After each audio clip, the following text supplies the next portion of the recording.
Air Force budget documents show B-1 and B-2 bomber spending dwindling through the end of the 2020s, as the service puts priority on the new B-21 and the upgraded B-52. Though the B-1 and B-2 potentially have additional years of service, the near cutoff in spending in the next 5 years could make it difficult to keep them credible into the 2030s, should Congress direct that they be retained.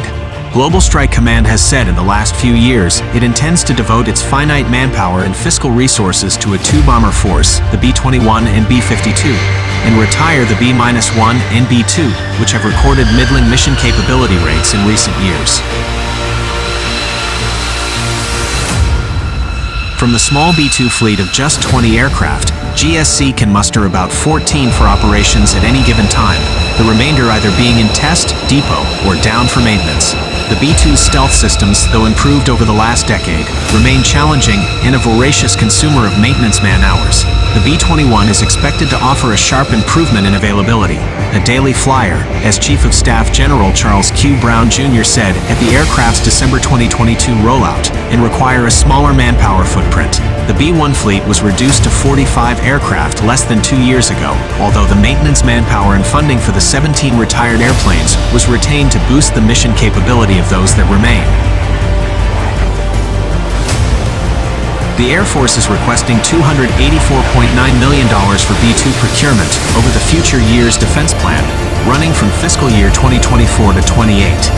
Funding would start at $107.9 million in FY24, drop by almost half to $57.16 million in 2025, fall slightly in each of the next 2 years, and then plummet to $15.78 million in 2028. The to-completion line in the B-2 procurement account is zero, meaning no further funding is expected to be requested beyond that point.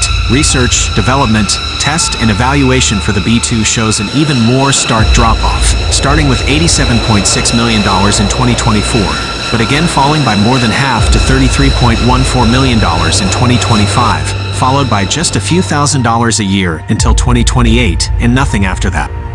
Much of the money requested for the B-2 is to upgrade its avionics, communication systems, cockpit displays, weapons, stealth capabilities, training gear, support equipment, and supportability initiatives. Aircraft that were modified to test the canceled defensive management system will be demodified to make them consistent with the other aircraft in the fleet. The Air Force will also study multiple structural, avionics, and engine modifications, as well as advanced weapons integration and advanced communications that could improve the performance of the aircraft and engines and reduce maintenance man-hours and the logistics footprint of the fleet, the service said in its budget justification. The B-2 will also receive a cryptological upgrade. Supportability funding will go toward identifying and fixing specific issues that drive non-mission capable rates, USAF said. This will help improve the availability rates for the in-demand bomber. Funding also supports stealth improvement, called the Low Observable Signature and Supportability Modifications, LOSSM program.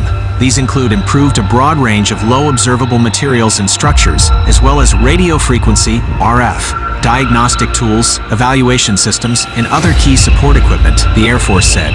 These investments tend to yield a high rate of return on B-2 operating costs and availability, the service noted.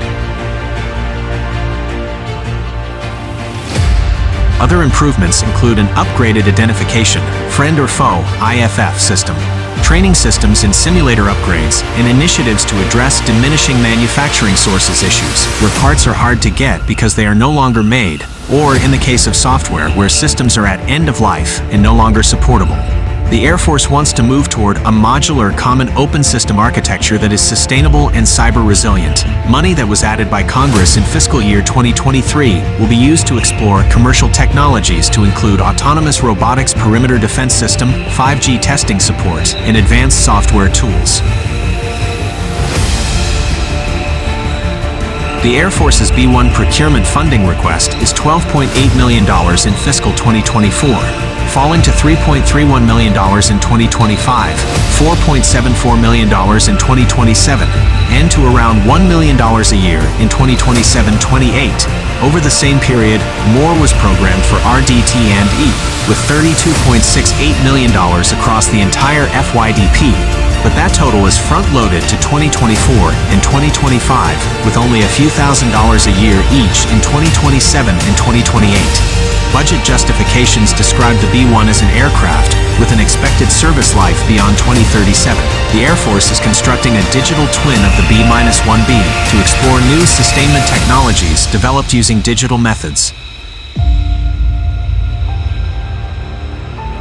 Funding items include urgent radio upgrades to prevent the B-1B from losing secure line of sight, beyond line of sight, and anti-jam communication with ground and air forces, due to decommissioning of some forms of satellite support and other time-critical changes. Other improvements are being made to cryptological systems and, generally, to address diminishing manufacturing sources. Other improvements will require significant hardware and software development and testing. The B-1 will also be provided with gear to carry new weapon systems, particularly hardware and software for external carriage of hypersonic weapons, although Air Force budget documents did not specify whether those would be the AGM-183 Air Launch Rapid Response Weapon, ARRW, which the Air Force has since said it will not pursue into production, or the Hypersonic Attack Cruise Missile being developed by Raytheon and Northrop Grumman.